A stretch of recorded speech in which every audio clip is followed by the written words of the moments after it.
प्रणाम। हर महादेव। हम हैं प्रियंका देवी कुशवाहा और हमारे यूट्यूब चैनल भोजपुरिया गीत में रउआ सभे के स्वागत बड़ुए।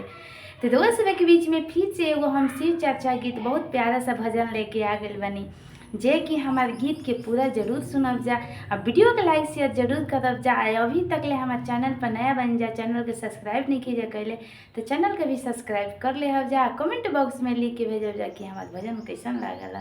तो चलिए रउआ सभे के हम भजन सुनावत तनी। मोह माया के दुनिया छोड़ी के करिला रटानवा, चल रे मानवा।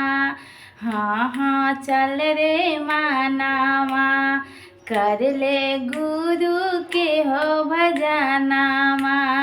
चल रे मानवा, कर ले गुरु के दर्शनवा। चल रे मानवा, मोह माया के दुनिया छोड़ के करिला रटानवा।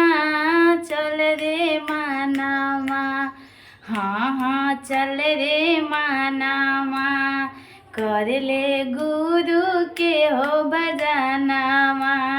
चल रे मानवा, कर ले गुरु के दर्शनवा। चल रे मानवा, बेटा पतोहिया प मत कर गुमानवा। सब होई जइहे एक दिन तुहरो दुश्मनवा। नाती पुतवा नहीं करी है रिश्ता के कदारवा। चल रे मानवा, हाँ हाँ चल रे मानवा, कर ले गुरु के हो भजनवा। चल रे मानवा, कर ले गुरु के हो भजनवा। चल रे मानवा, कर ले गुरु के दर्शनवा। चल रे मानवा, सुंदर शरीरिया प मत कर गुमानवा। माटी में मिल जाई है माटी के समानवा। आवते बुढ़ापावा में कोई ना पूछानवा।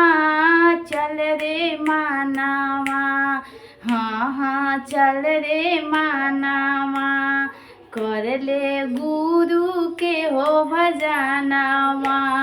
चल रे मानवा, कर ले गुरु दर्शनवा। चल रे मानवा, कर ले गुरु के हो भजनवा। चल रे मानवा, सुंदर पुरुषवा प मत कर गुमानवा। सिंदूरा लगवाला के रीतिया नियमवा।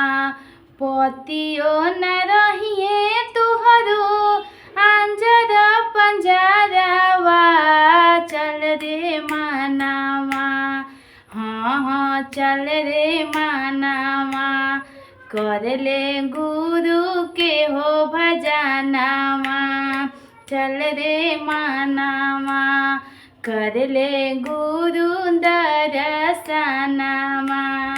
चल रे मानवा, मोह माया के दुनिया छोड़ के करिला रटानवा।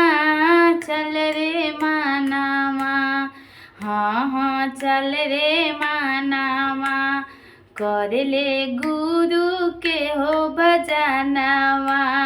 चल रे मानवा, शिव गुरु के चर्चा में गाइल भजनवा। नमः शिवाय प्रणाम करल धइल ध्यानवा। मानवा में शांति रख करिल रटानवा।